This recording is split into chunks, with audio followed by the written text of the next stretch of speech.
have the Ayatollah of fantasy rock and roll with us today, Adam Rank. How you doing, Rank? They look great in person, and I just can't wait till next year where we can pack it full of 25,000. Hey, Bob, how you doing? Hey, I'm doing great. I didn't know it was Ball Guys Day. It was me and Rank. I mean, how can you lose? This is the Dynasty Vipers ViperCast.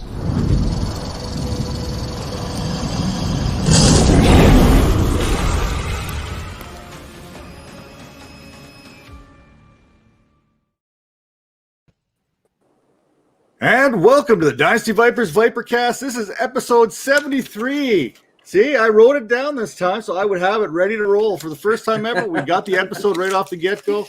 That's a W. That is a W for Matt and the Viper crew here in the Viper Pit. For those tuning in to catch Vincent Smith, there's a little bit of a delay there. We're having some technical difficulties right now, so bear with us. But while we're waiting to get him on, hopefully we can get him to join us here shortly. We're going to go do a little bit of a Jets team preview here and maybe talk about some of the young wide receivers that are coming up into the league right now.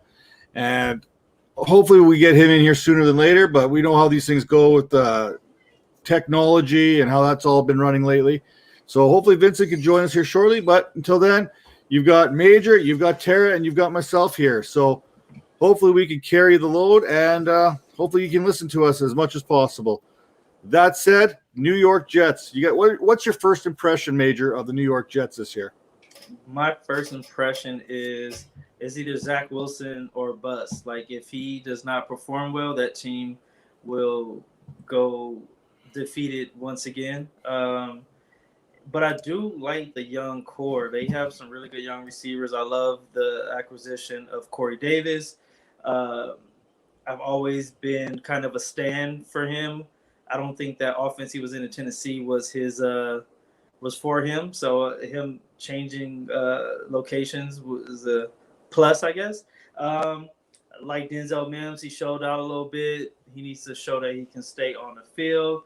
I really like Elijah Moore, quick guy. Put him in a slot with Crowder. I think that'll be a good.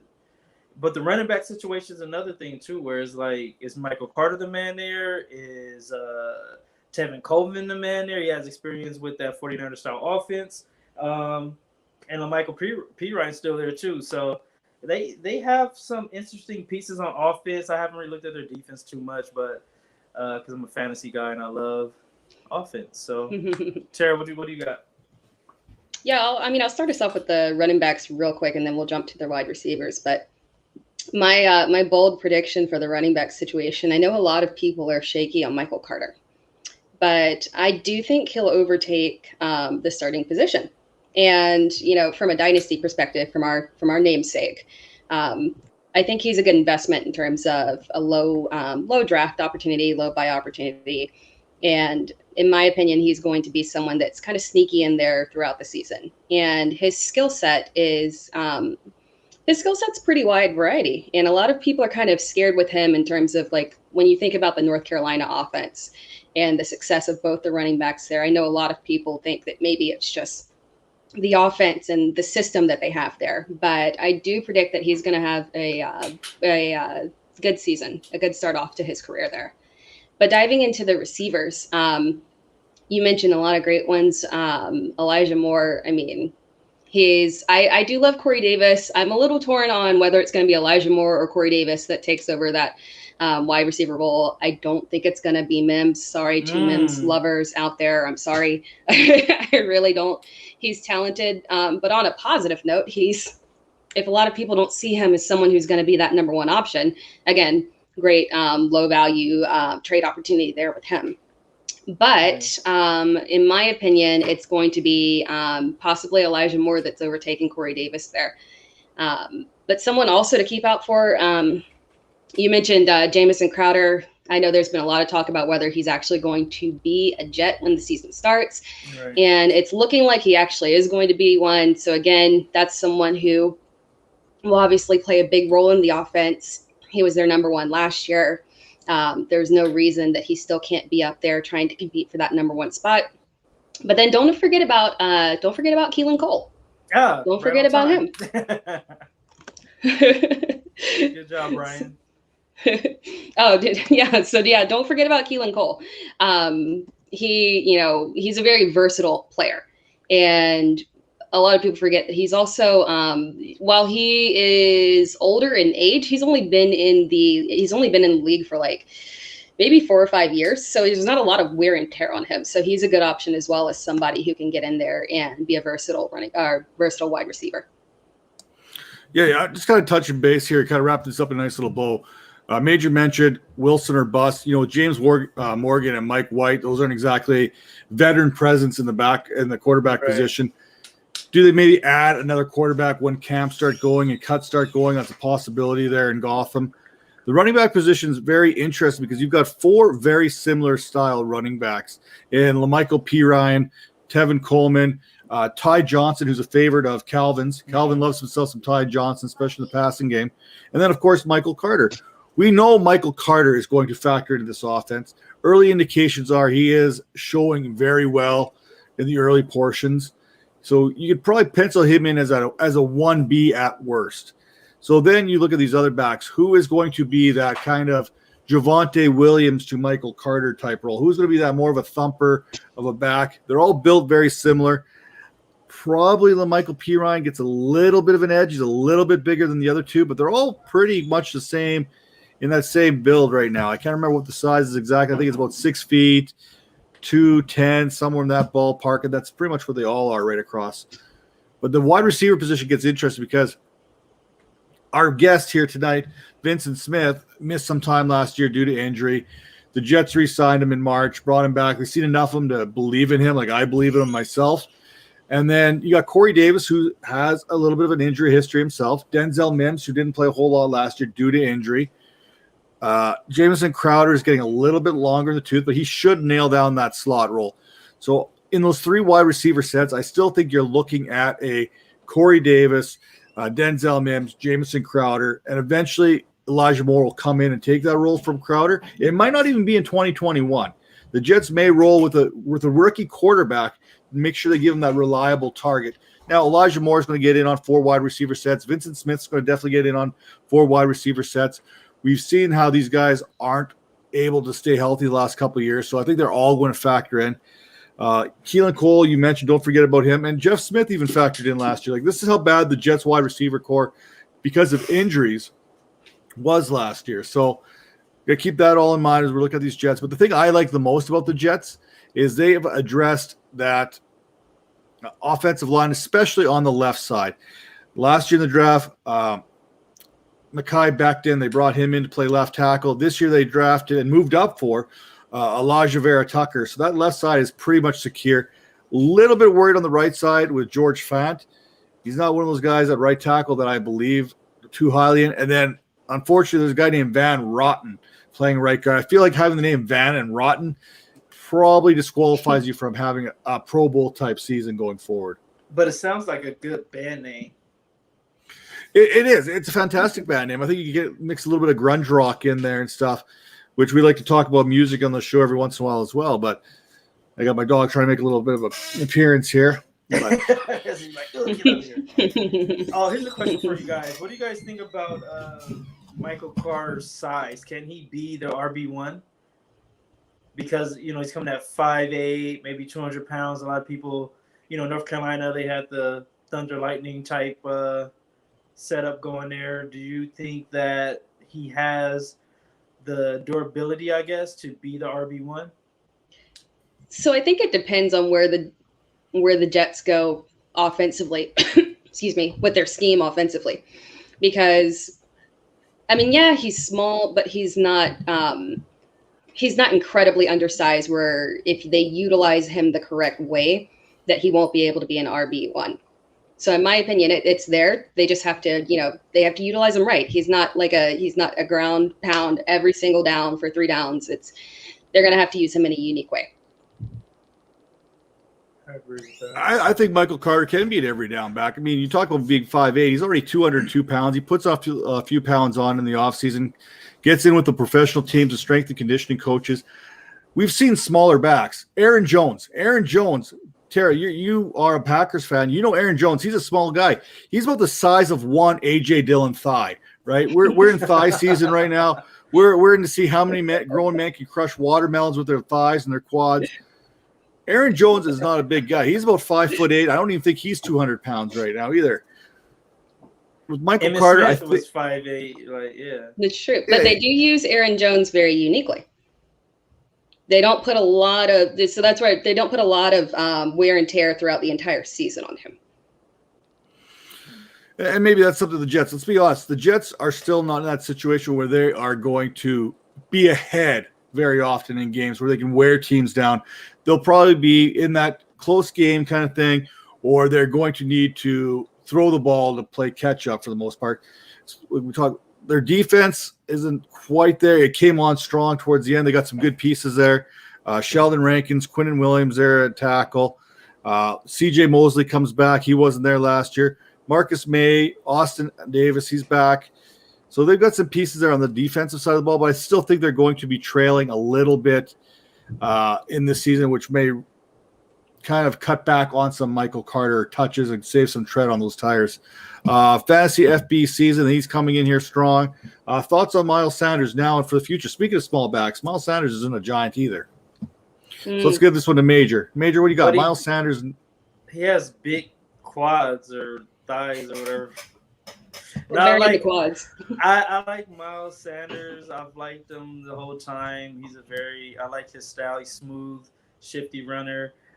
Hasn't really shown what he can do, I think, yet. I think he still has some ceiling to fill there. So I think he's the only thing, too, is that backfield's starting to get a little crowded now. But to me, I think he's still the top guy there. So, and I'm pretty sure they're going to have to run the ball a lot. So he may be poised for a breakout season. I believe in Miles Sanders. I don't believe in the Eagles' ability to use him correctly. So, yeah. So, I mean, if given the opportunity, I have no doubt that he can be, one of the better starting backs in the league.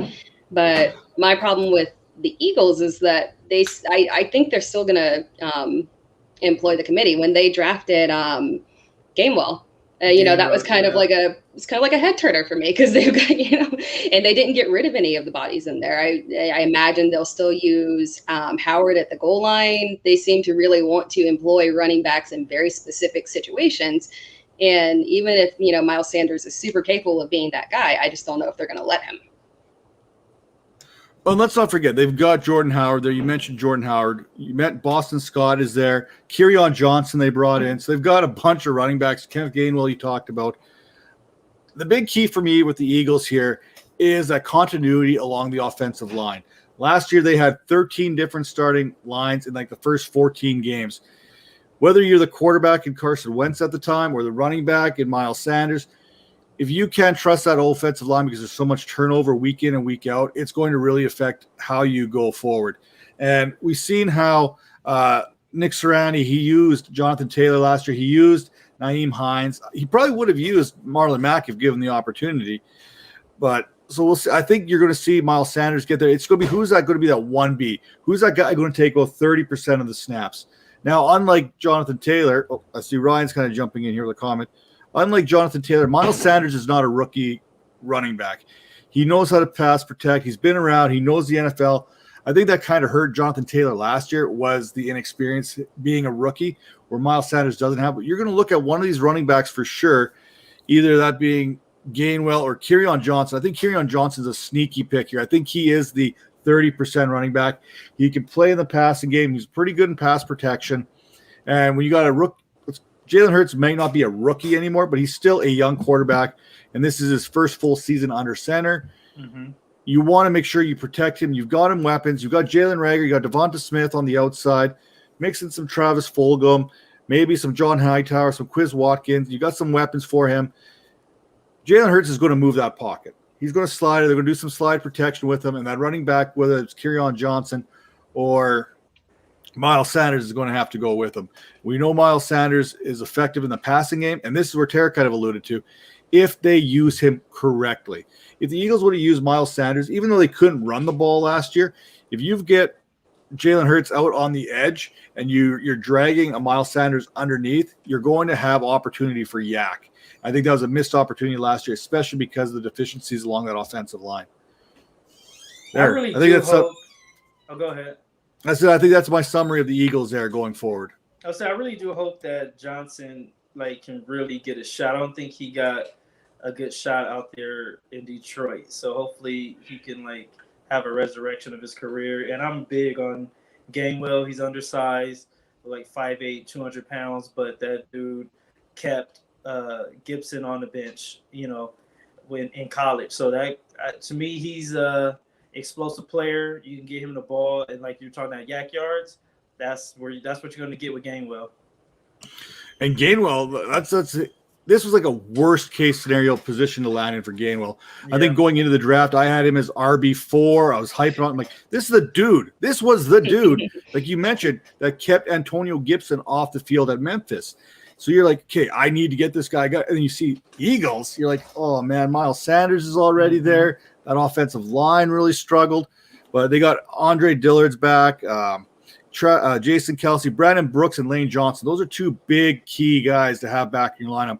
Brandon Brooks and Lane Johnson are both all pro caliber linemen. So those are two huge injuries that they had to deal with along that line last year. But you're oh man, Gainwell to Philly. Yeah. This is not good for fantasy. This is a good move from a football personnel.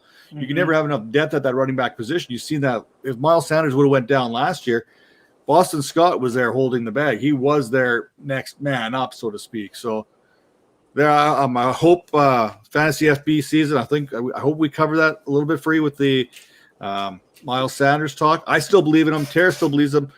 I think Major still likes him to a point. So I think he could be a sneaky RB1 this year. I think with that line, if it's healthy and it stays healthy, it could roll this year. I think Sanders could be effective. I think he's going to see it.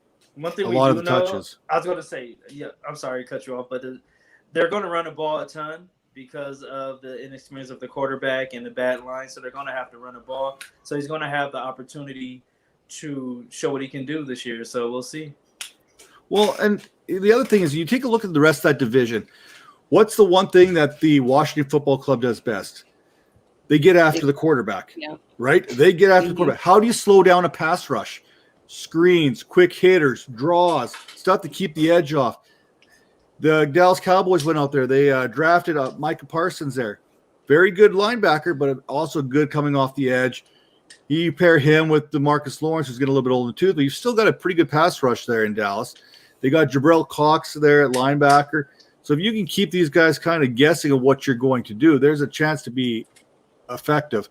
And then, of course, there's the New York Giants in that division, who I think are going to be a better offensive team than people give them credit for. They went out and they got – I'm not a big Kadarius Toney fan. I'm not very high on him. Sterling Shepard there, Kenny Golladay, Darius Slayton, Evan Ingram, say what you want about him. Kyle Rudolph will be the blocking tight end going into next year. Saquon Barkley's back. Daniel Jones, he keeps teams guessing whether he's going to run or pass the ball.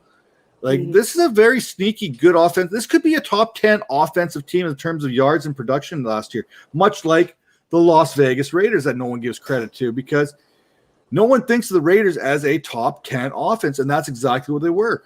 I think the Giants have that ability to do that. And if you're in that position where you're putting up points, guess what? Miles Sanders, you're playing them twice a year. You need to put up points and get the ball in the best players' hands. Jalen Reagor, Devonta Smith, Miles Sanders. Speaking of the Raiders, I don't want to tip my hat, but to my people that I believe that everyone should be adding for depth to their team. But I've got a Raider on there, John Brown. I am a big John Brown believer.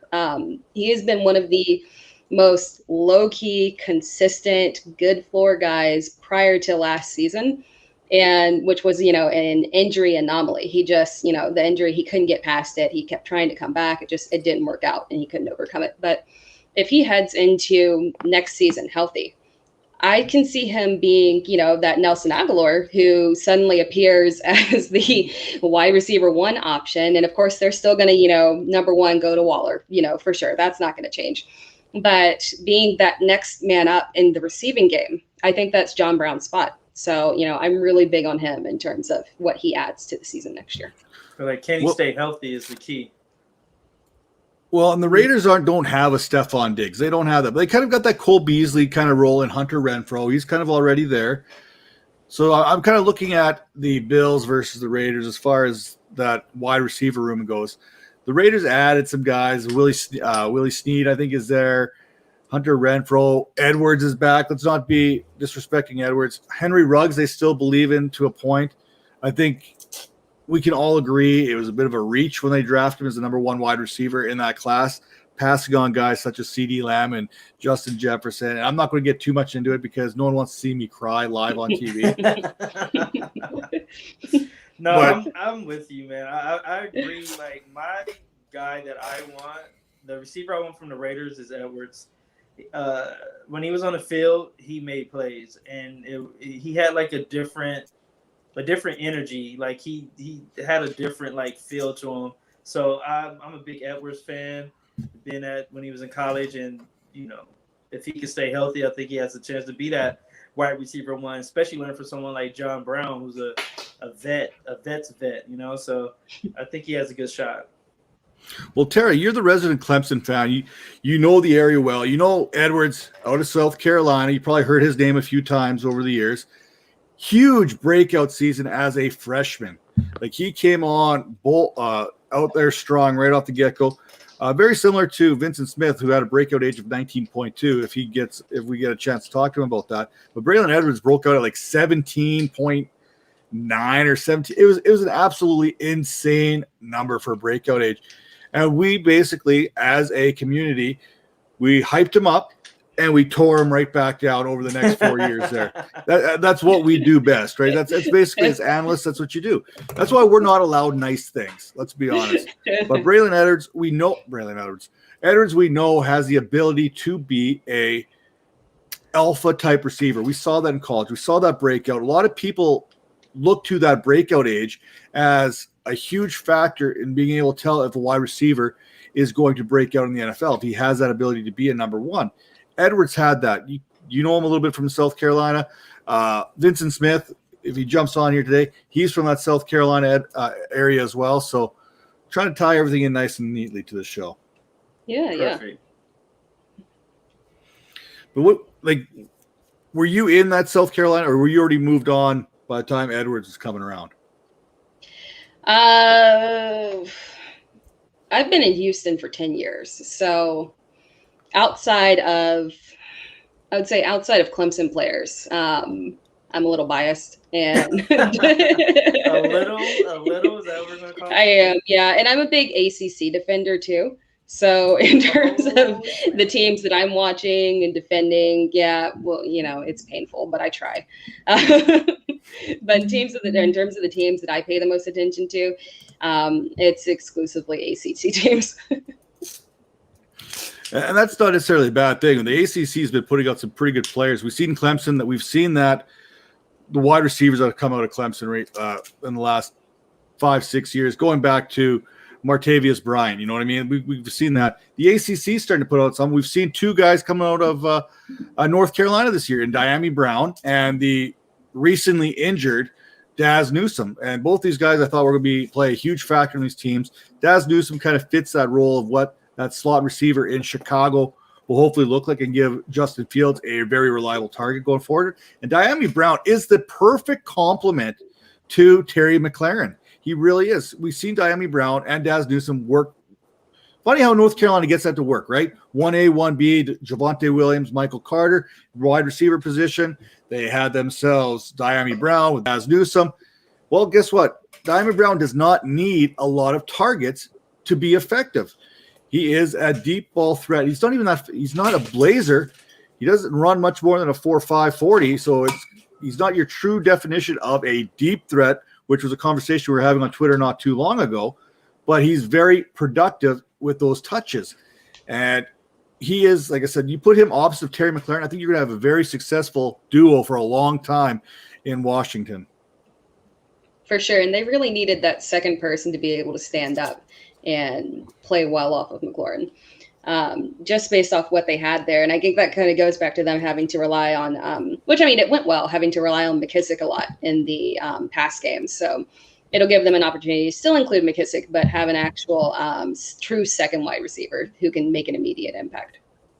People keep forgetting about Curtis Samuel out there. So that's another one you got to worry about. So they got some burners out there in Washington, and they have the quarterback who throws the ball deep every play. So it's going to be interesting to see what Washington looks like. What up, Kyle? What's up, dude? So Calvin has just joined us. Yeah, the biggest person you have to worry about forgetting about Curtis Samuel is Riverboat Ron, because he seemed to do that a bunch in Carolina, and that's my fear with him signing with him is he was never good for us in fantasy as long as Ron Rivera was his coach, right? So did he come to Jesus? Does he have like some other plan that now he knows how to use him? Hopefully we'll see. Basically, he's got to go back and copy Matt Rule now. Yeah. Yes, please. And we're forgetting about my boy there, the Gandy man, Antonio Gandy Golden. He's still there. But can we please call off the dogs here on Kelvin Harmon? Man, we got a lot of time in South Carolina here. Both of them, yes. I just traded him away. I've been a big stan of his. The dude's a physical freak, so you have to respect that. So I've held on to him for the last couple of years, but I finally gave him up this year. But I hope he does well. But I'm a big AGG guy, so I'm with you on that. Well, what I think is fascinating in that offense is can Logan Thomas repeat the amount of targets that he got? Because if he does, we're way under drafting him. And unless somebody else demands those targets, just thinking about redraft, because he's older, but thinking about redraft, man, he's going to if he ends up with 100 plus targets again, that's we should not be drafting him as the tight end 9 or whatever we're doing. Tara just stole him in our Dynasty Vipers sleeper league there. So I was going to say your timing is literally perfect, Cal, because we were just talking about the Best Ball League pre-show, and okay. Nice. I was justifying my Logan Thomas pick because I'm with you. I think there's a good chance of a nice little repeat of what he had towards the end of the season. Let's call it the way there. They had 2 Sims. They had Steven Sims. They had Cam Sims. They had Terry McLaurin last year. These are the wide receivers that they are working with. Right. This was before McLaren got to be joined by Curtis Samuel, Diami Brown, Adam Humphries is there. Curtis Samuel. I don't think Logan Thomas is going to get that target share to be able to reproduce or come close to maybe 75% of what he did last year. I think there is going to be that drop off of considerable, and it's not bad because they got more mouths to feed. It's going to make this Washington offense very scary, especially with that defense that they got going on too. I think that makes sense. The only thing I will say is that if you look at the first maybe 60% of the season, he was not there. So, and it was still only McLaurin. So I think it was more of his development towards the back half of the season that maybe helped him pull through with more targets. I think he just physically improved over and got more comfortable as the season went on. But yeah, the first part was rough. He was not very productive. So we all agree Terry McLaurin is a wide receiver 1 in this league. Yeah. He is a top 10. Maybe I wouldn't fight you on that. I really wouldn't. I think you could make an argument that he could have a better season than the likes of he could have a Stephon Diggs type season where we're not talking about him. Stephon Diggs flirted with that wide receiver 1, that wide receiver 2 going into last year. No one saw Stephon Diggs doing what Stephon Diggs did, mostly because we didn't see what Josh Allen was going to do. We didn't give Josh Allen that credit to make that huge leap from one year to another. Well, now they're kind of sitting back there, and Ryan Fitzpatrick, he ain't going to be afraid to use that old hose and puss out some the chest hair coming out. He ain't going to be afraid to sling that ball, and he's not going to care if Terry McLaurin's open or not. He's just going to throw it. Yeah. I really do. I think Kelvin might be onto something. I think we could see Terry McLaurin flirt with the overall wide receiver 1 next year. I think the opportunity is going to be there. You add some other dynamics to him. Like we mentioned, Diami Brown as a 1B, he's not going to demand a lot of targets, but you're going to have to respect what he can do as a burner on the outside. You're going to have to respect that. Curtis Samuel, you have to respect what he does underneath. Logan Thomas coming off that season he had last year, you have to respect that. That means you're not going to be able to double team Terry McLaurin. It's not going to happen. So the opportunity to go to throw him the ball, and you know Fitzpatrick's going to try and put that in there as best as he can. You got to remember, Fitzpatrick, he's always played with a chip on his shoulder. Every time he goes to a new team, he comes out just slinging, right? So I would not be surprised if we're talking about Terry McLaurin this year, time next year, and be like, oh man, who's going to have that Terry McLaurin type jump? So I think just to push back just a little bit, if I'm going to pick someone from that Washington offense that have that breakout type of season, I have to go with Gibson. They're already talking about using him more in the passing game. He already ran the ball well last year. So I think a lot of those touches that you guys are talking about is going to go to Gibson. And I think I just seen it come across my Twitter feed here not too long ago with Antonio Gibson. He's still battling that toe injury that he had. He never had surgery on it, and it's still giving him a bit of a problem. I am no doctor. We don't have our boy there, Jeff Mueller, on the show here to kind of give us the serious prognosis of the toe. Can we of Antonio, please? Costafania? We might have to give Mrs. Bell a call. Yeah. We might have to hit her up here. When you guys go here, we'll get her on the Twitter. Get Tara. She's got the connections to make that happen. There you go, Tara. Let's go. But I think that toe injury could linger. And could he possibly even have surgery on it to get better? This is the offseason. Remember, we kind of blew Alvin Kamara. Calvin, you're down in Louisiana. As soon as Alvin Kamara went and got that epidural, we started everything on him, right? It was like the end of Alvin Kamara. He's already getting epidural. Season hasn't even started. So I don't want to bury Antonio Gibson because of a toe. Yeah, exactly. It was working. It was horrible at the beginning until Taysom Hill took over, and then Kamara disappeared completely. When he got hurt, by the way. Yeah. We'll go with that. Yeah. That's so exactly that was probably just the feelings getting hurt. Man. But in reality, we jumped at that. That epidural injury came in. We were hearing about that. Now Antonio Gibson has a toe injury. We don't know what that effect is going to be. So is that one of those injuries that could linger if he never got it treated? Can he get better with rest? Will they kind of throttle him back? I think Gibson's in the point. I think Riverboat Ron's the same kind of coach. He's like, you know what? You're a little banged up. Let's take it easy with you. I think he's a players type coach, who can also put down the discipline when needed. What do you guys think about Jared Patterson? Oh man, don't get me started on Patterson here. I love Patterson. That his size. We talked about Michael Carter being worried about Michael Carter's size. Well, Patterson's about 2 inches shorter, right? He is a small dude, but 5'6", I'm telling 195.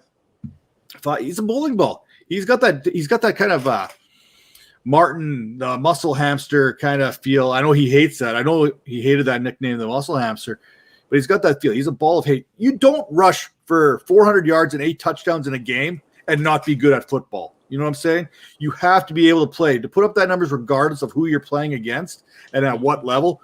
8 touchdowns, 400 yards rushing is absolutely insane, no matter how you look at it. Now, he kind of comes into a situation which is interesting because you've already got Antonio Gibson there. He's going to get his. J.D. McKissick is going to get his 70, 80 targets a year. He's the third down back, right? Yeah, he's the one who came in last year. I don't know if Gibson's going to factor in as much.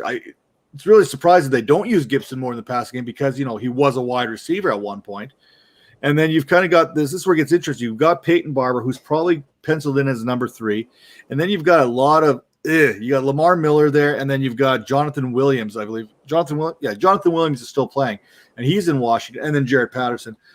I can see Patterson easily sliding into that running back 4 in that room and possibly challenging Peyton Barber sooner than later. He might be a little bit behind because, Barber is a veteran, so he might hold that down a little bit. But I can see Patterson easily becoming that 3rd running back for this team.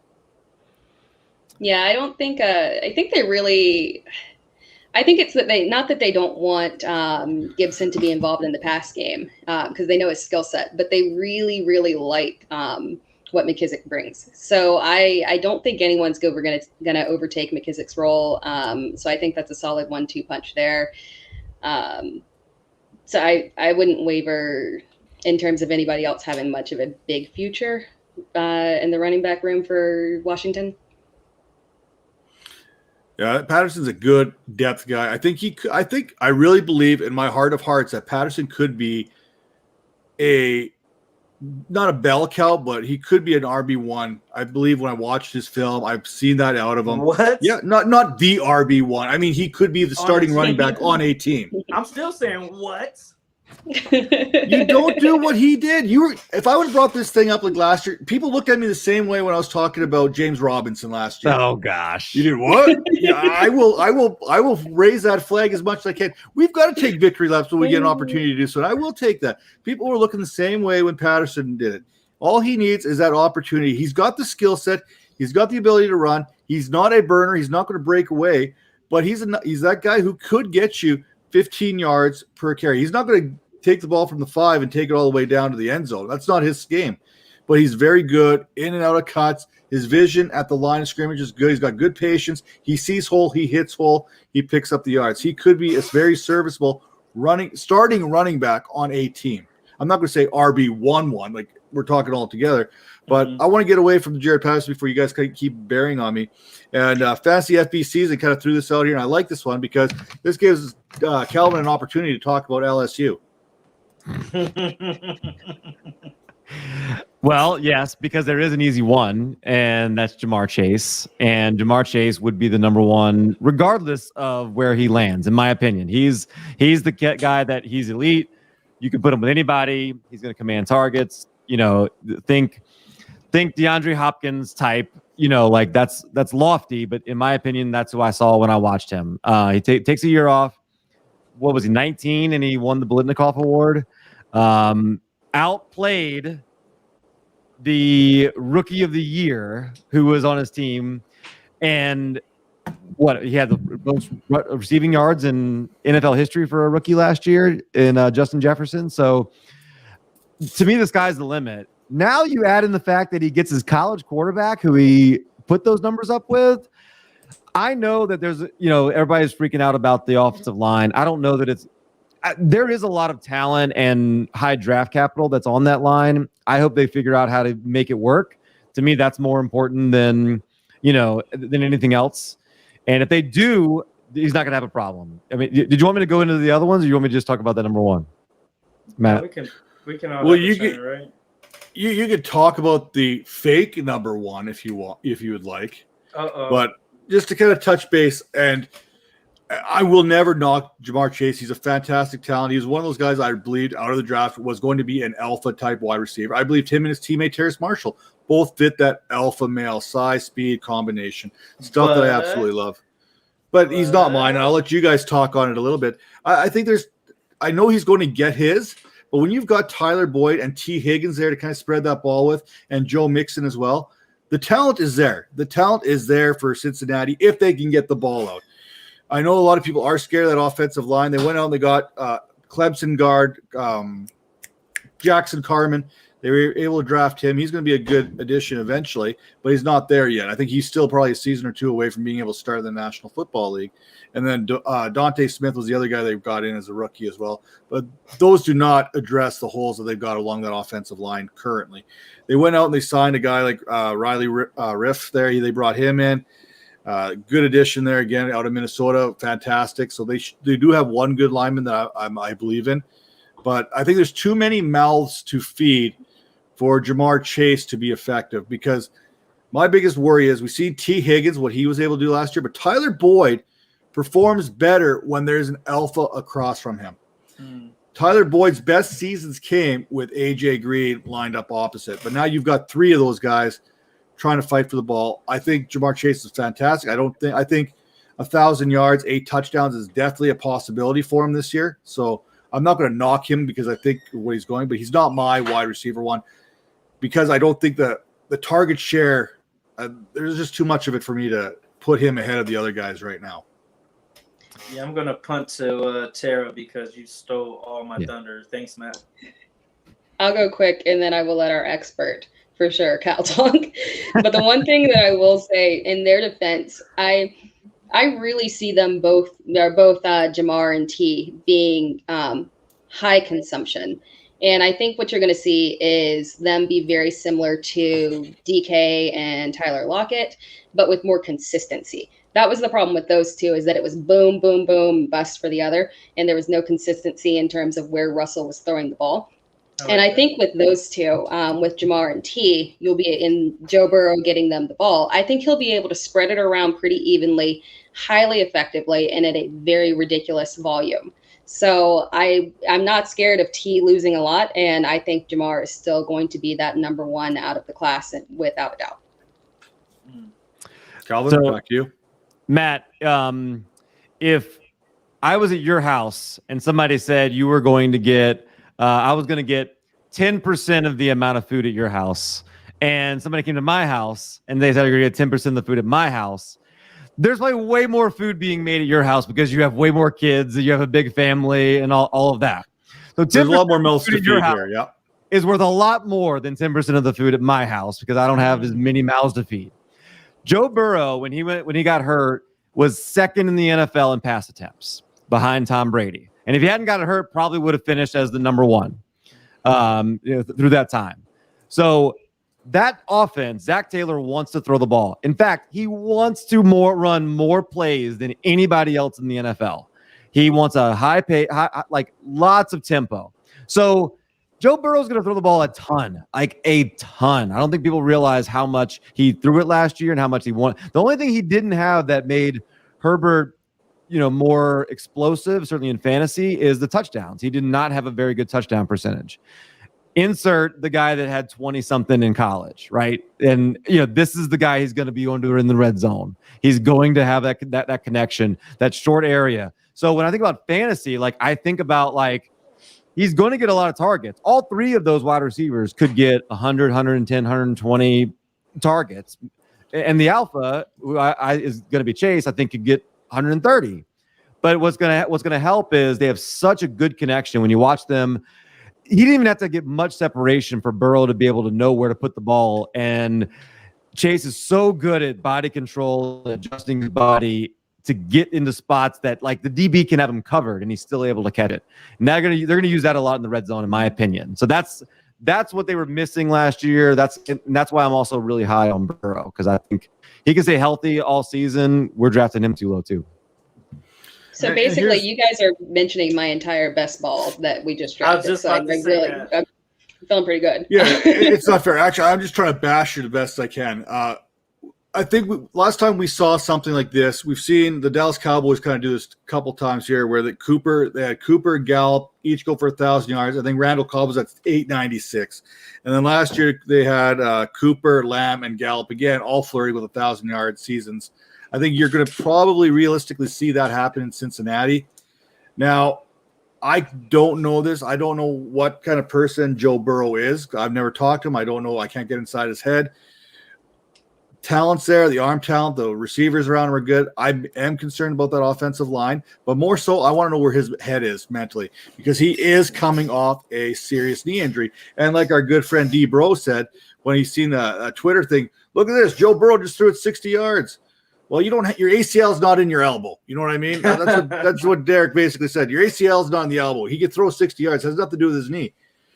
Talk to the guys like Alex Smith, and when the pocket starts to collapse, when you're coming back from an injury like that, where are you mentally? Quarterbacks have to be the most mentally prepared people on the field, and maybe Joe Burrow is that guy. Maybe he's cold as ice. You know what I mean? He's got that ice in his veins. I don't know him. We didn't get a chance to really see that last year.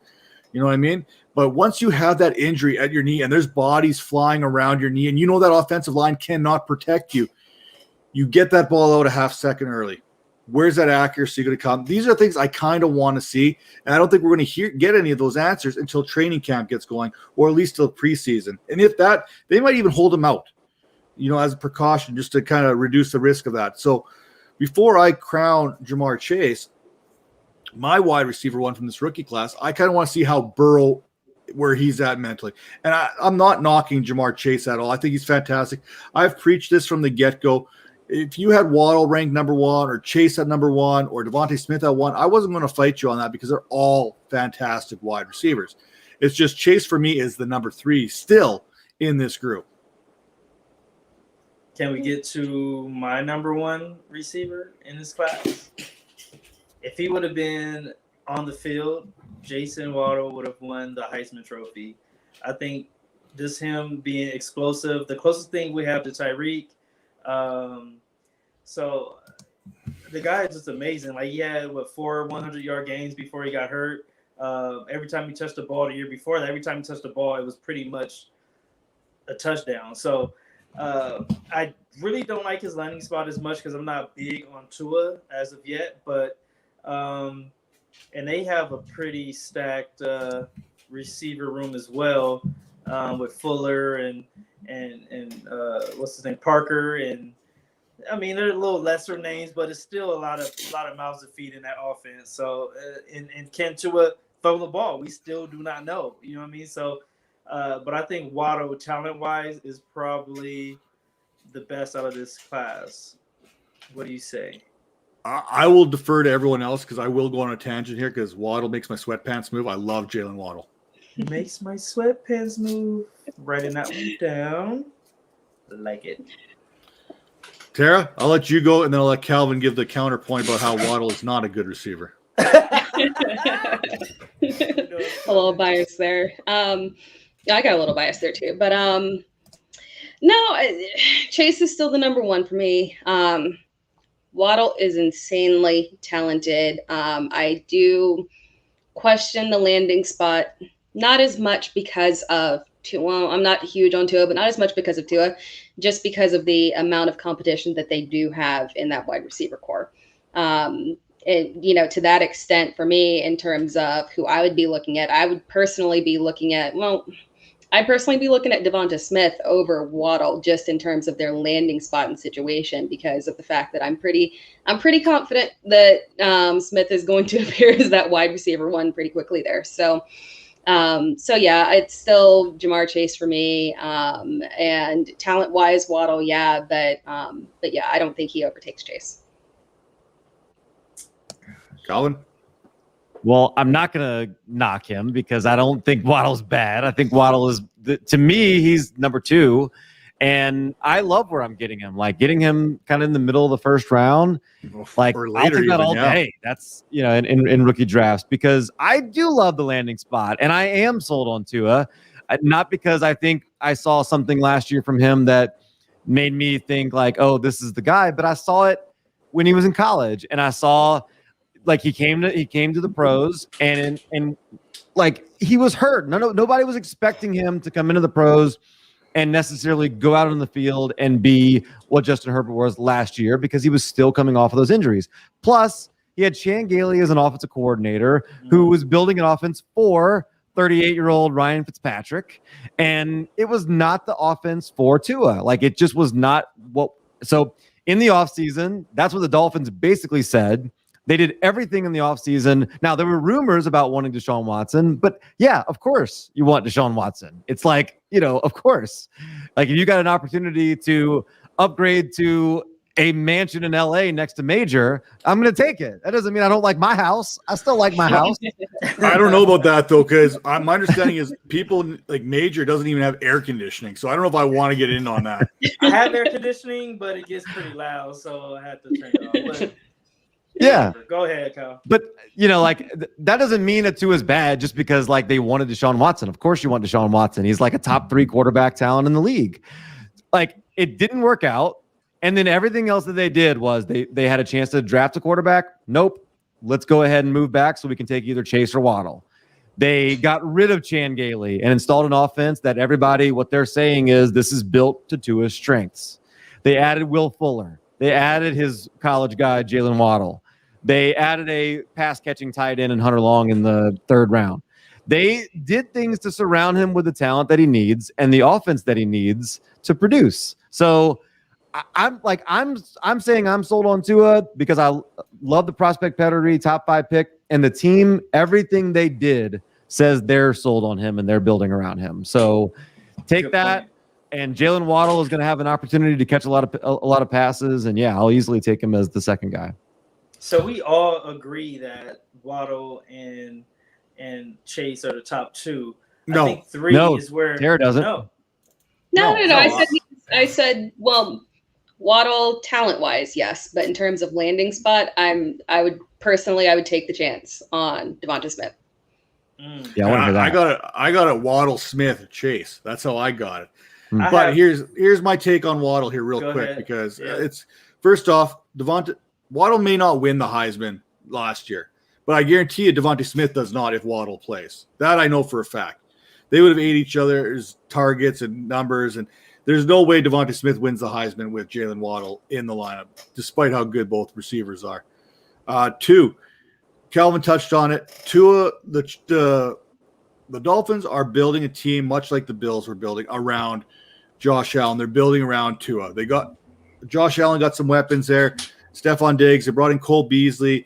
They've got him some weapons there. They're doing the same thing in Miami. But here's the thing. Last year, Tua, coming off a rookie season, coming off that huge injury displacement kind of injury, they did a lot of checkdowns. They didn't let him rip it. These are things that you kind of ding up. All three of these guys that we're going to talk about here are getting their college quarterback back. You know what I'm saying? So there's going to be that continuity. But here's the thing, and Calvin hit on it. They went out and got themselves Will Fuller. Then they went off and drafted Jalen Waddle. That's telling me right now that offensive coordinators George Godsey and Eric Studesville want to grip and rip. They want to let that ball go down. They want to let it fly, and they're going to. You got Will Fuller and you got Jalen Waddle. And then you got Devontae Parker sprung in there. And then you got the weapon X there in Lynn Bowden. You don't know what he's going to do. Lynn Bowden might even line up at quarterback from time to time. You know, so they got a bunch of things that they're going to be able to get creative with that offense, but they've got that need for speed. That's telling me they're going to let Tua let it loose. They're going to let the old lefty cannon go. And Jalen Waddle is, I call it like just, it's his speed. It's controlled chaos when the ball is in his hand. Everything else around him looks like it's in slow motion. He's going literally 1,000,000 miles per hour in and out of cuts like a punt returner would as a receiver. And it's absolutely beautiful to watch. It's like watching Tavon Austin in college when he got the ball in his hand. It is absolutely fantastic to watch. And I think they're going to use him in Miami very similar to that. And I'm sorry, Devontae Parker, you had one decent season. I'm not really worried about you being a threat. Will Fuller, though, you got that deep ball threat. You got Jalen Waddle maybe playing the slot as a deep ball threat. You're not going to be able to double or bracket these guys. You're going to have to pick your poison. I think that's why Jalen Waddle becomes a little bit more successful than Jamar Chase going into the next year. Yeah. At number three, I kind of went off on my own path. My number three receiver coming out is Bateman. Yeah. How can you be a big – Bateman shrunk like 2 inches every year. He was like 6'3" coming out of high school. And then he turned into like a 5'11" now. Like, seriously, I didn't start shrinking until 35. If you're shrinking already at 20, that's a huge red flag for me.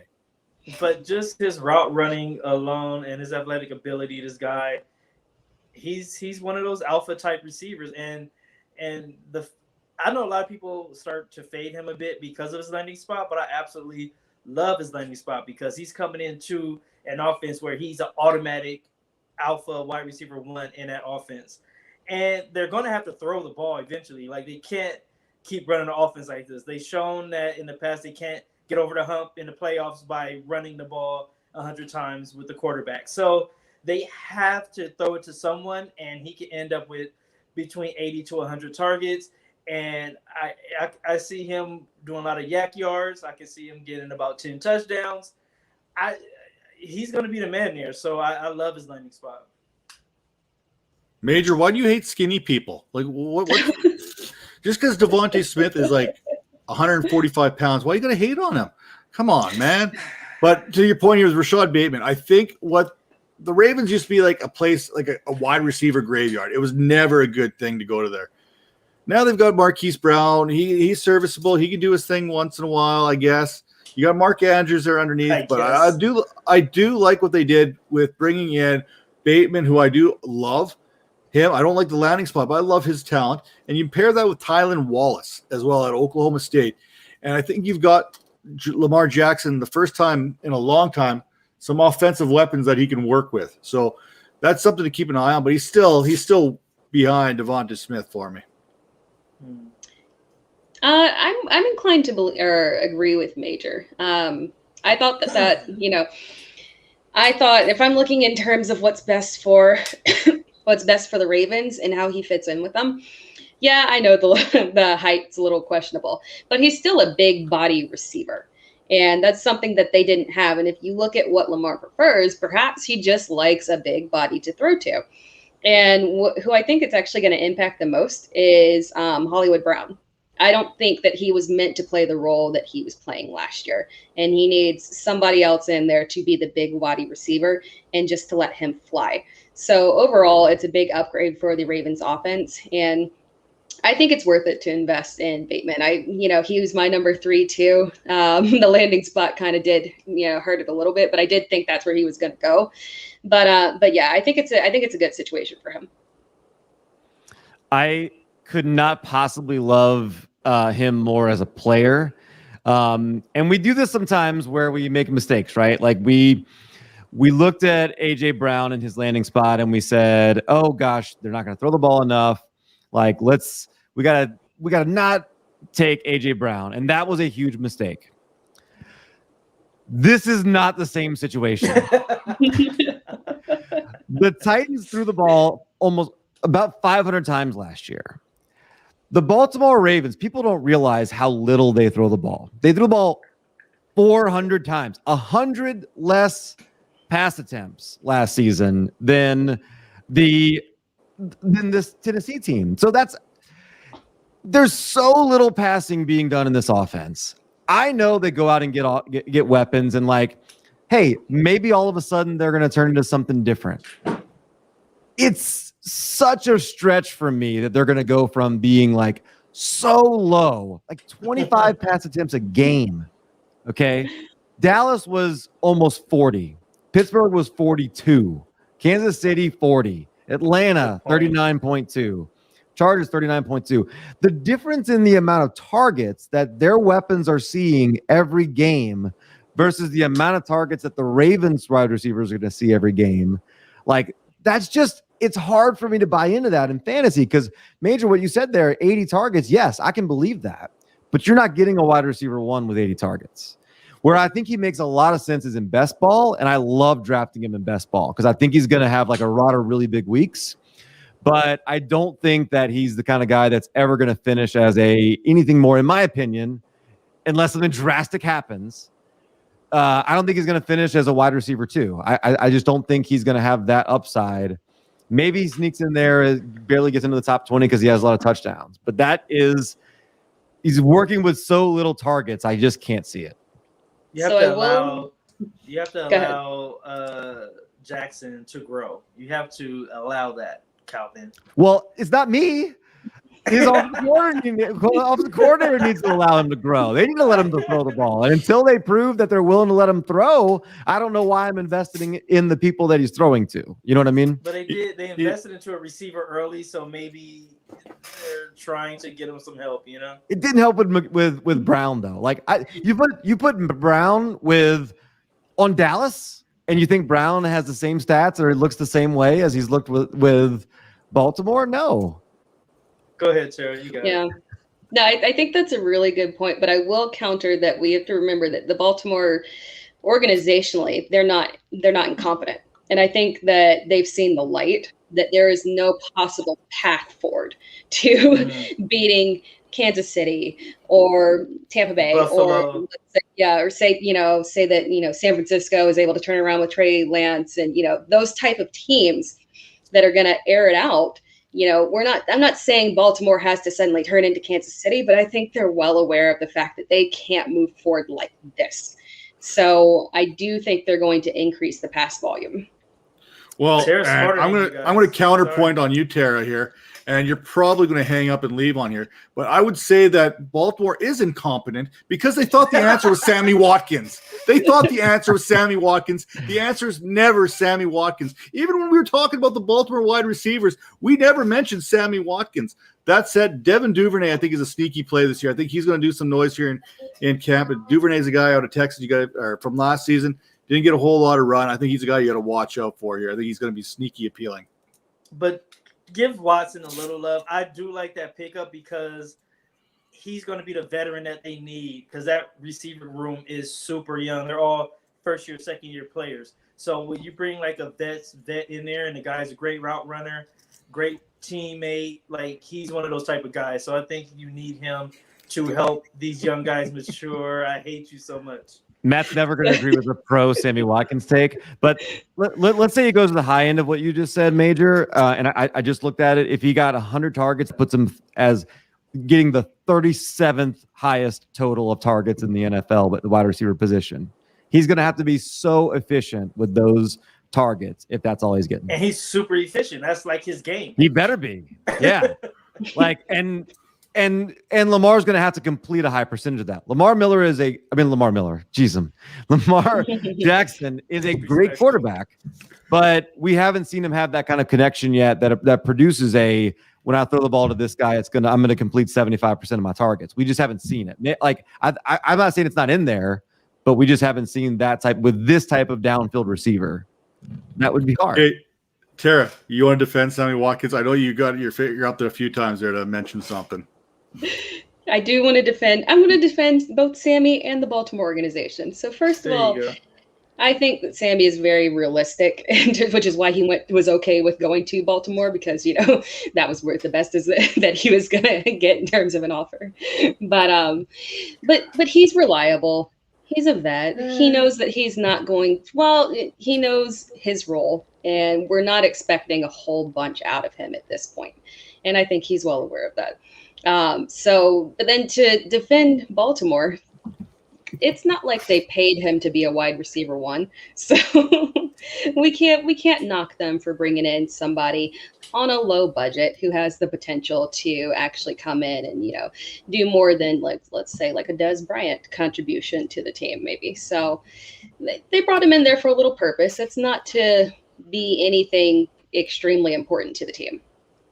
Well, he's been 3 or 4 years with Greg Roman too, right? I mean, there is a connection there with the offensive coordinator. So, last word on Baltimore.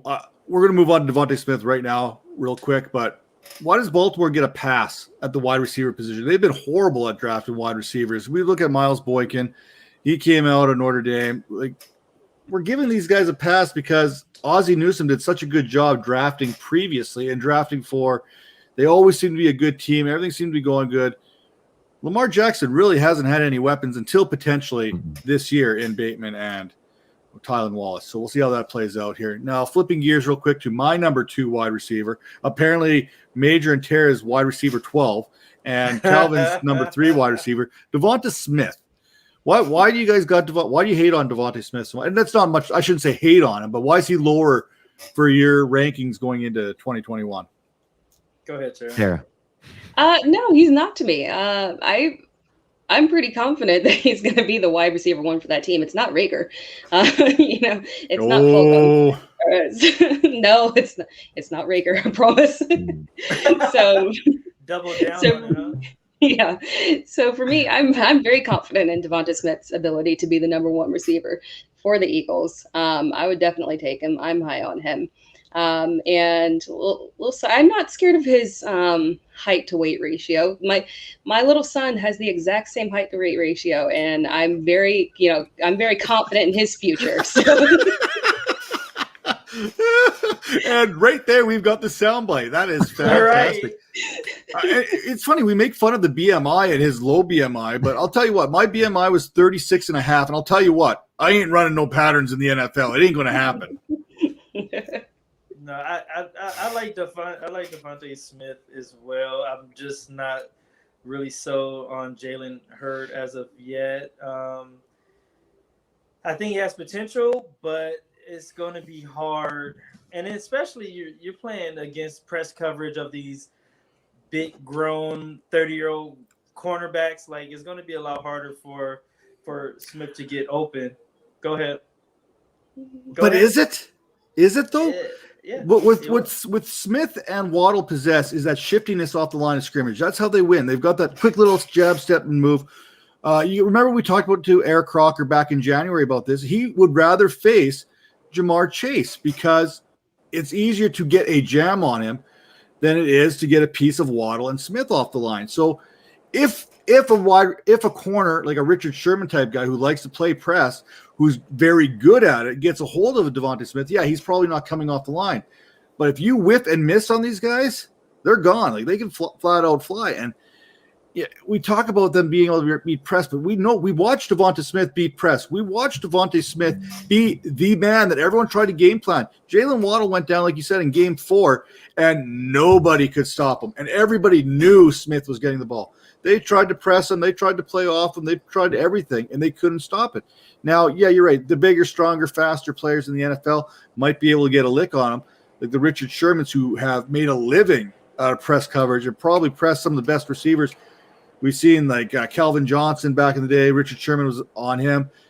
But I just don't think that – I'm not worried about that press coverage. I'm not worried about the BMI at all. That's my thing. I'm not worried about his size. I'm not worried about him getting jammed up. Will he get jammed up from time to time? Probably. I don't know a single wide receiver who's beat press 100% of the time. Right. I'm with you on that. You just messed up my whole thing, but whatever. But go on. Keep going. No, I think I do agree with you. His route running ability, his speed makes him a threat. Again, it goes to kind of like with the Baltimore type thing. Will that offense allow him to be great? So that's the only thing I'm worried about, really. Go ahead, Calvin. I think Devonta Smith is good. I don't think his BMI matters. I think if he's gonna be successful in the NFL, I think it's gonna be a matter of can he develop that same connection with Jalen Hurts, and can Jalen Hurts does he continue to progress and develop as a passer, and can he overcome I'll just say the ineptitude of the front office that seems like they want to replace him with every breath. If he has a great year and they lose games, I think they're still going to want to replace him. It's just I don't love the situation for a young quarterback that does still need to develop. He didn't come in as a finished product. He probably does need that's why he was a second round pick, right? So he needed some time, needs some confidence, needed an offense that worked well for him. I don't think he had that last year. And I'm hoping that what Sirianni has this year will be better. Kind of coming out of that Frank Reich system. So maybe he develops that connection with Smith, and there is some history back in their past through college. But I think, to me, I would clearly take the other two ahead of him in Waddle and Chase. But who has more upside than him? I mean, he's got as much upside, I think, as anybody. It just is. True. I think it's a tougher situation. Go ahead, Tara. No, I will say, it pains me to say this, as I was talking about, I'm obviously an ACC stan and defender and apologist, but he did play in the SEC. I hate to say that; it hurts my soul. But he's not a stranger. It's not like let's not say he's not like Trey Lance and playing against a different size competition. They've got big, fast, strong defenses in the SEC. So he's, it's not going to be anything that's shocking. Now, maybe, in terms of the amount of games played and the consistency that you're seeing guys with that, but he's used to it. I don't think that he's going to struggle with bigger defenders. And when I wrap this kind of up, I'll talk Devonta Smith here a little bit. I like those guys that feel like they need to be out there and they need to play, right? Down at Mobile, Alabama, they got together for the Senior Bowl. Both Devonta Smith showed up for that. Waddle came and came back from that nasty ankle fracture. He played in the national championship game. He wanted to get back on the field. Those are things that with the character you just can't replace. They've got something about him. And it's not to knock on Jamar Chase. He was securing that bag and making sure his future was set pretty good too. He had nothing else he really needed to prove after winning the Blinknikoff the year before. So, but with Devonta Smith, you're not talking about just a good receiver. You could diminish him for his diminutive size, but the dude has a freak. When he walks, his knuckles are literally dragging on the turf. This dude has maybe the most impressive wingspan of any wide receiver. Sure, he's only 6 feet, but you put that all of a sudden he's grabbing the rib with his hand. He's got each arm is 4 feet in length. He has that ability to go up and get the ball. He doesn't need to be 6 foot because of that wingspan. He's already 6'3". You know what I'm saying? He's got that ability to play big. Everyone knocks him for his size, but with that wingspan, when you've got that, you can play big. You can play above the rim. If you can high point that ball, it doesn't matter. You can be 6'6". We've seen guys like Colin Johnson now with Jacksonville. Yeah, he's 6'6", but guess what? He can't go up and get the ball. Devonta Smith can go up and get the ball despite his size. So I have no worries about that. My biggest thing with Philadelphia, we talked about this at the top of the show here, is that health of that offensive line. If that offensive line stays healthy and they can give Jalen Hurts a little bit of pass protection there, even with his ability to scramble, if Jalen Hurts can get comfortable in that pocket with burners like Smith and Rager, mix in Travis Fulgham in there, maybe, like I said, Watkins and Hightower are both good fast players. We're not even talking about Arcega-Whiteside. He's not even worth mentioning at this point in his career already. But they've got some weapons there. Miles Sanders, we talked about in the passing game. Kenneth Gainwell, they can put him in the backfield, split Sanders out into the slaughter, out wide. They can mix. They got some opportunities to mix things up there. I could see Devonta Smith having a very good year. That's why he's my wide receiver too. I think he's going to outperform them. And you look at it, and Tara said it, Jalen Rager is not going to be the number one wide receiver. That's not going to happen. Twice. I know she said it twice. It actually hurt my feelings. I love Jalen Rager. He's one of my guys. I love him. But you look at other options there. So if I'm a quarterback, I'm probably going to be feeding Devonta Smith. And we know Devonta Smith can do it when everyone's watching him because he's done it. Jamar Chase, he's going to have to share that load with some other people. Jalen Waddle, I'm not worried about because Will Fuller will be out or either injured or on PEDs within 3-4 weeks of the season starting. And Devontae Parker, to me, is just another guy. So Waddle does get that number one all by himself with some help on the outside. Devonta Smith is a clear-cut number one in Philadelphia. Jamar Chase is 1A, 1B, probably with T. Higgins. He's definitely the 1A. He's definitely the man in Cincinnati. But there's also two other very capable wide receivers to cut in there. And that's, for me, what the separation comes to. So with Waddle, Smith, Chase, no knock on any three, like Kelvin mentioned. He's not knocking Smith. He's not knocking Waddle. He just believes in Chase. I'm not going to argue him with Chase being number one because Chase is very talented. I just got it as Waddle because, man, I just love watching him play. But Chase is that alpha wide receiver, much like Terrace Marshall is. So, and we've seen what Terrace Marshall, it's funny because he's got that one wonky leg, I guess. I don't know how you want to call it.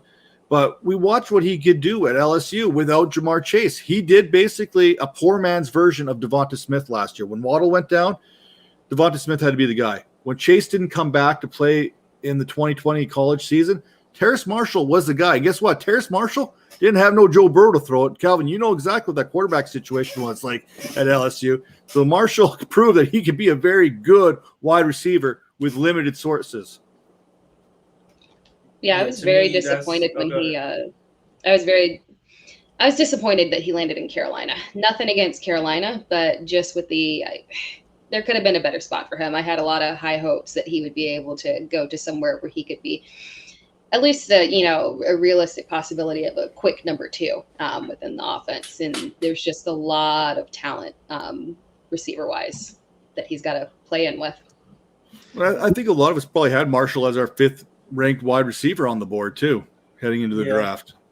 Yeah, but now you're getting him like I saw him go in a 1 QB league at like 208 or something, like, which is just crazy. Like that's crazy value for him. He I don't know how long Joe Brady is going to go until he's a head coach, but he is the offensive coordinator there, and he does know Marshall from his days there at LSU, and so like there is at least a connection there where he's going to have some familiarity. Robbie Anderson's a free agent at the end of this year, and if it ends up being DJ Moore and Terrence Marshall, that's good. That's a good combination for going forward. It just depends. Like, is Sam Darnold good? If he's not, they probably have a high pick and maybe have a chance to get a good quarterback. So I don't know. Like in Dynasty, the cost is so low right now that to me he's a really good mid-second round pick. Well, and right now he's battling David Moore, the other D Moore in Carolina for that wide receiver 3 slot. And, don't be surprised if you see DJ come down and play the slot and kick Terrace Marshall out on the outside with Robbie Anderson. You put Christian McCaffrey. You got a very potent offense that way. Tara, I did see Rondell Moore. He was kind of walking around your background not too long ago. I could just see the top of his head. Damn, dude. Ouch! Why are you making fun of the short people? You know I'm thought that was 5'2", right? That's disrespectful. But I do love myself some Rondell Moore. Yeah, what do you guys think about his landing spot? Love it. He's really good. Really? Really There's good. a lot Yeah. of receivers in that offense, though. You think he's going to have opportunity to play this year? Who? Maybe Who? Rondell Moore? Are you worried about Andy Isabella, who's done nothing? Are you worried about AJ Green, who's like 400 years old? No, he's Well, not. all I know is I like Rondell Moore landing in Arizona because when AJ Green and DeAndre Hopkins go on the roller coaster, at least Kyler Murray has someone to hang out with. Oh, come on. All these short jokes, man. It's hurting my soul. Come but on, get one more in there. Get one more for the trifecta. Come on, man. Did you see how excited he got when he was about to say the end of the joke? Like, he was so proud of himself. He was like going red. I'm like, you should have just called him Kyler Murray. It's pretty accurate right there. But no, I love what Arizona is doing. I'm really into Cliff Kingsbury. I think that, the offense that they're setting up is incredible. They did invest in the defensive side, so they're not delusional about it. But I do think that Rondell Moore is going to be the number 2 in that offense. Clearly DeAndre Hopkins. Yeah. Yes. It's definitely not Agreed. Andy Isabella. It's not going to be AJ Green. Nope. I think Nope. Christian Kirk is, I think that's it. Yep. And so, no one likes Christian Kirk is a good receiver. What are you guys talking about? I think he is actually on his way out here. But here's the thing I like. Is he? Okay, I didn't know. I think the AJ Green signing is more about AJ mentoring guys like Rondell Moore, Christian Kirk than anything, right? DeAndre Hopkins has got his thing. AJ Green's best days are kind of already behind him. I think he's going to be a serviceable wide receiver 2, wide receiver 3. I think he's going to, as long as he can stay healthy. If AJ Green can stay healthy, I think he could have a 600-yard season with 4 or 5 touchdowns. I think that's very possible for him, which would be a pretty good year for him. But he's there to kind of help with these young guys, much like Larry Fitzgerald was with these guys too coming up. And here's the kicker that I love the most is what Arizona's done on that offensive line. I love myself some fat guys, right? That's how I like to roll. I like the big guys, What they did is they broke my heart. They stole Rodney Hudson away from the Raiders. They've got the best center in football now. They went out and they re-signed Calvin Beachum. They got him back in. They got Brian Winters, who's a very good one. Justin Pugh, DJ Humphries. This is a very good offensive line that's going to give Kyler Murray protection.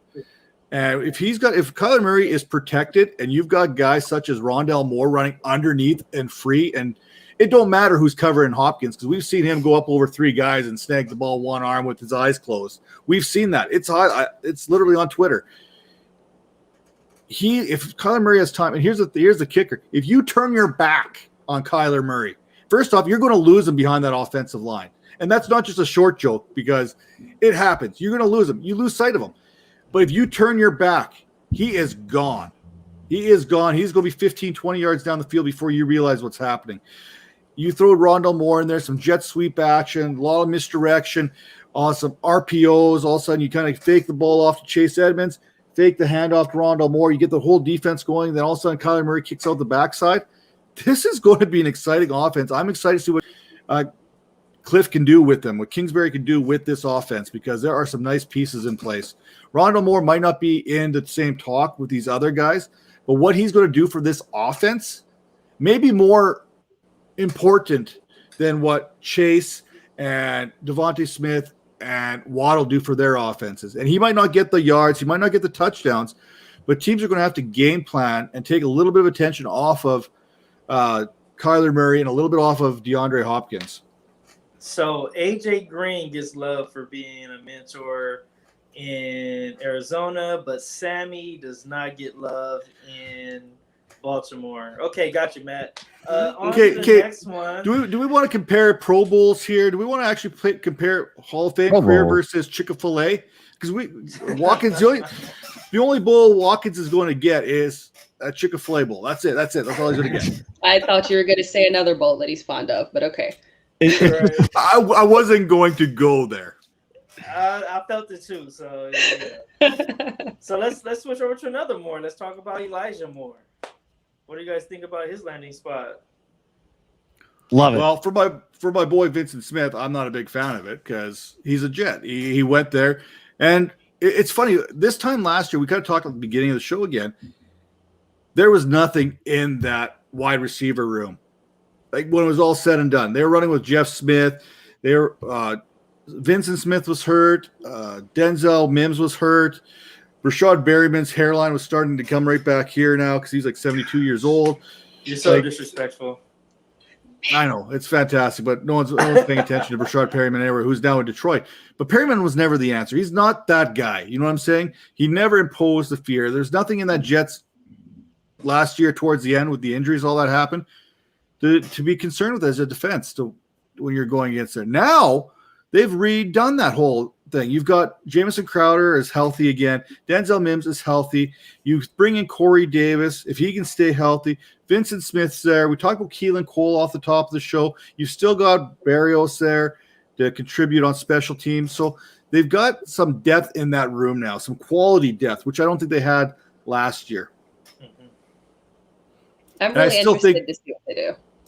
And I still think Elijah Moore is going to play second fiddle this year. I don't think he's going to pass Jameson Crowder. I don't think they're, like Tara mentioned at the top of the show, I don't think Crowder is going to be a cap casualty. They could save $10 million if they cut him, but with Chris Herndon as the tight end right now and Kenny Yeboah as another tight end, I don't think they've got that security blanket that you want for a young quarterback like Zach Wilson. And I think that security blanket is going to be Jameson Crowder. I think it just depends on if he makes the team. If he makes the team, then yes, like you're gonna have to wait a year. He's not on this team in 2022. There's no way. But Elijah Moore needs him to be cut, needs him to not be a part of the team to get enough playing time to matter in 2021 for the season. But I just love what they're doing. I think their offense is underrated. I think Zach Wilson is going to be better than people think. I think, I like the connections to his offense at BYU and some of the same, schemes and things like that, like started looking into it. And that was one of the reasons why they loved him, is because they felt like it would be like an instant. He's going to understand the offense, understand the language, and be able to pick things up like really quickly. And, I think he's going to surprise some people. He doesn't mind slinging it. Like, I think they don't have anybody to turn around and hand the ball to. Like, is Tevin Coleman's not running the ball. You're not doing that. You're just going to sling it, right? So Corey Davis on the outside, Denzel Mims on the outside, and eventually Elijah Moore working out of the slot. But just got to get Crowder out of the way first. Yeah, I agree with that. And just like that, I think, you know what, for apologies for Vincent not being able to make it on the show today. He had some stuff come up there that did not allow him to make it on the show. We're going to try and reschedule and get him on there a little bit. But I think the show about nothing turned into the show about something. I think we did a pretty good job bringing it all back in, talking a little wide receiver, talk about the Jets, and talk about some teams. Fantasy FB season, thanks for throwing that ranking the rookie wide receivers, because that kind of kept the conversation going here. So I'm just going to kind of go, hey, Calvin, what do you got going on this week? What's going on? I am excited to hang out with you guys and think and try to do everything I can to help our fellow Viper down here below me get to the top of the voting from, what is it, Jeff Lampard? Yeah. Like, got to go make sure you find that and vote, because that is, like, let's get Tara the victory on that. That's what we want. We need that. Thank you. Thank you. Yeah, shout out to you guys and everyone else have been you guys have been really supportive and helping me out there. And, I'm loving it. It's been really fun. Obviously my first kind of contest like that. And, as someone pointed out to me, as the person who I was matched up against today pointed out, more than anything, it's been cool making actual connections with people within the industry through this. So the amount of quality connections and follows that all of us are getting just from being in there, and the interaction and just kind of the buzz has been really fun. So I'm enjoying it. I'll keep hitting y'all up for some support and votes. So thank you very much for all of that. Other than that, I'm just working on some content this week, trying to try to get my new videos out for you guys to be able to, watch, give me some feedback on. Really excited for all that. And then looking forward to Friday with you guys too. Friday's going to be a big show there. See, no one had to correct me there. I caught myself on mute when I started talking. No one had to say anything. I didn't say Big plans on Friday. Major, what do you got going on this week?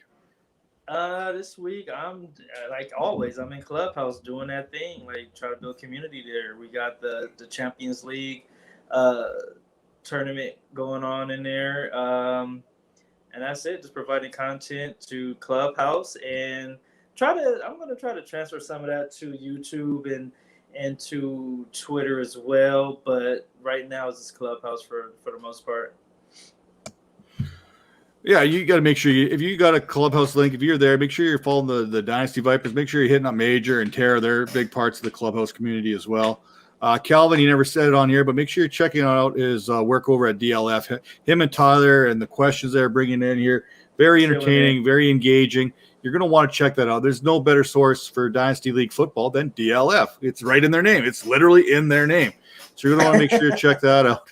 And again, Tara, you bet, anytime. And hey, you're on with Jay and Dan tomorrow too, right? Pod side with upside or whatever. Pod with upside. Yeah, I'm looking forward to that. I'm gonna be talking about Taysom Hill. So if you're not tired of hearing me talk about him, tune in because I'll school you on why he's the best quarterback in New Orleans. Well, do Jay and Dan know about you saying that Taysom Hill would have a better season than Jalen Hurts? Are they aware of that statement yet?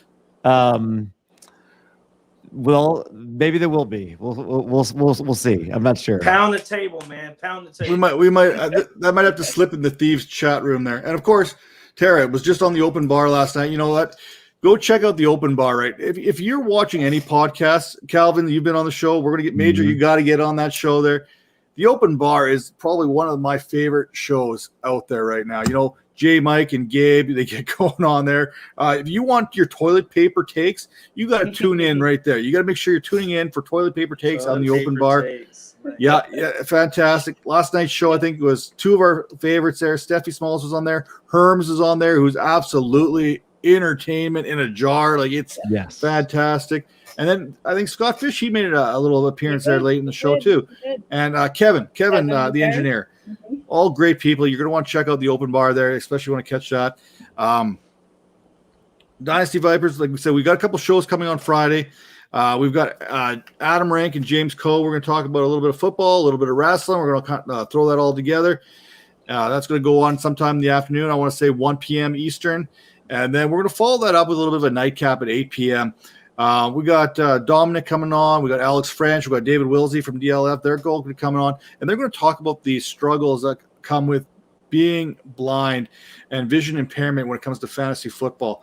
So if you think you don't see what you're doing, like with your picking your lineups and stuff, try and put yourself in their shoes and how they navigate. I still don't know how they do the tech, because when I talk and text, and Bob can attest to this, because Bob talks and texts all the time, it ain't never what he's trying to say. You know what I mean?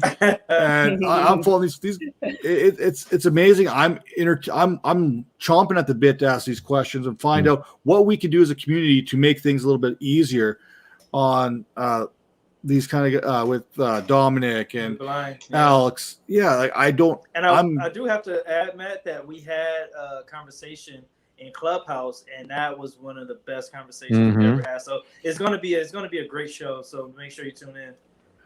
Absolutely, and that's gonna be Friday at about 8 p.m. Eastern. And I'm just gonna sit back and just enjoy and trying to learn and trying to absorb and be like a sponge in this room and see what kind of difference someone like myself can make going forward in this. So make sure you tune into that. I'm excited about that. It's gonna be a great show, and we're gonna have a little bit of fun on there too. Don't kid yourselves. There's gonna be a little bit of fun, but just like that. Calvin, you missed it earlier. I got it bang on. This was episode 73 of the ViperCast. I wrote a little sticky note. I showed it, nailed it. Just nailed it.